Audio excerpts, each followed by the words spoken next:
The Swofford Career Center sign on the front lawn.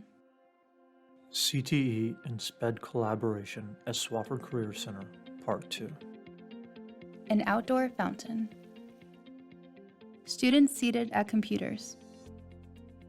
A student waxing a car. I think that you have to first start with what do you believe?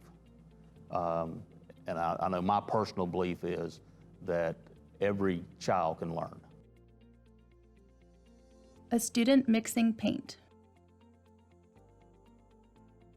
Students working at a table. I really think that it has to do with the background of the staff. Greg Loveless, principal at Swofford Career Center. Only one or two teachers here went to school to be a teacher. They're all out of the private sector. So they're used to doing in the private sector with their employees the teaching, the training, and treating everybody the same. And so I think they've just naturally brought from industry and the different trades the way they treated folks into the classroom, and that's how they treat our students. My experience was out in the field. This is all I've ever done.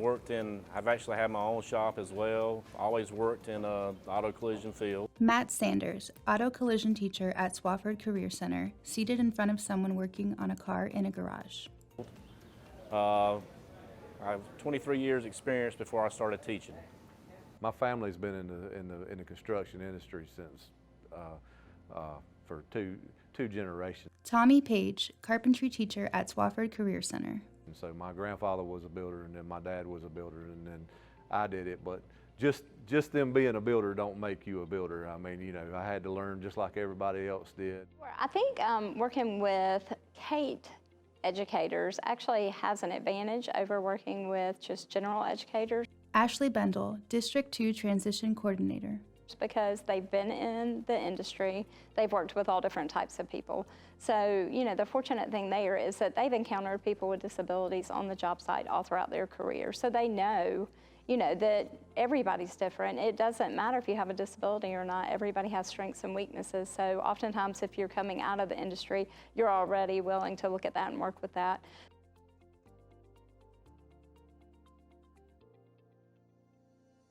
Matt and his students working on a car.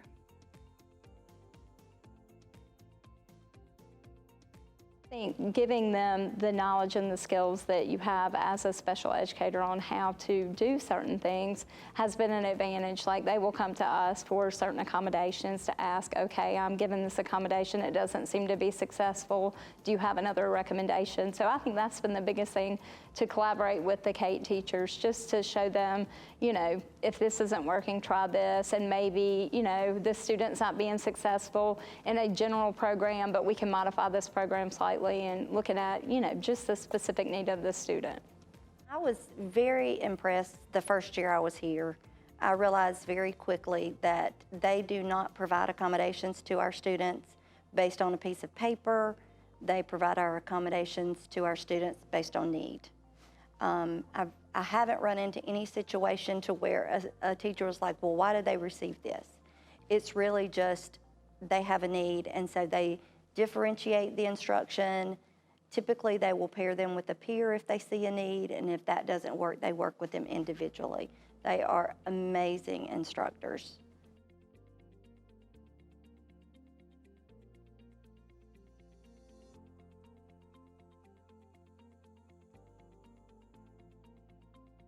A student making a print for a landscaping company.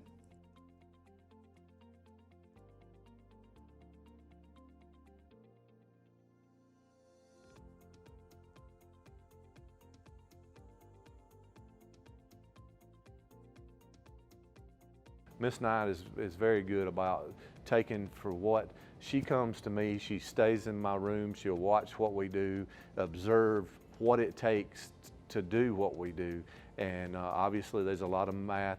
Obviously there's a lot of safety issues. We have to make sure everything's safety. So she takes that and she actually examines each child per case, and she does a great job of knowing what it takes and the demand of what it takes to do in my trade.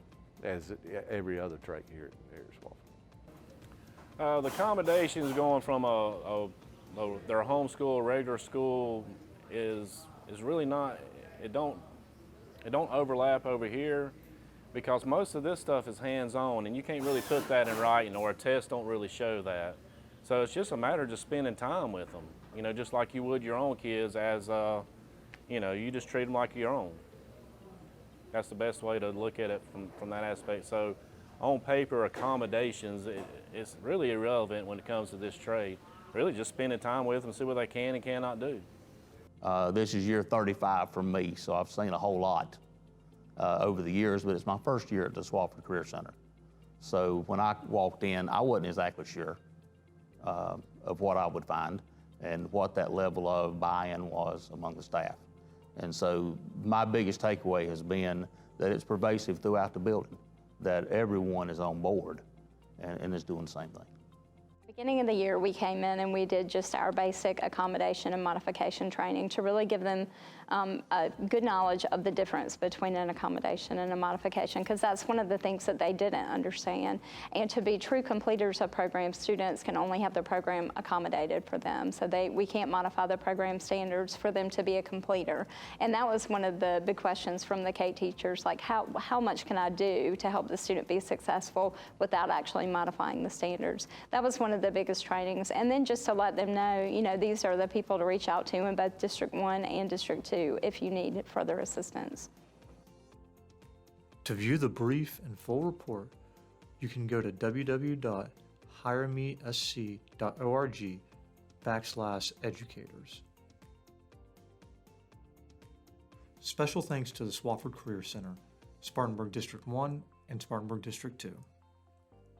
This program is funded by the Administration for Community Living through the Hire Me SC initiative.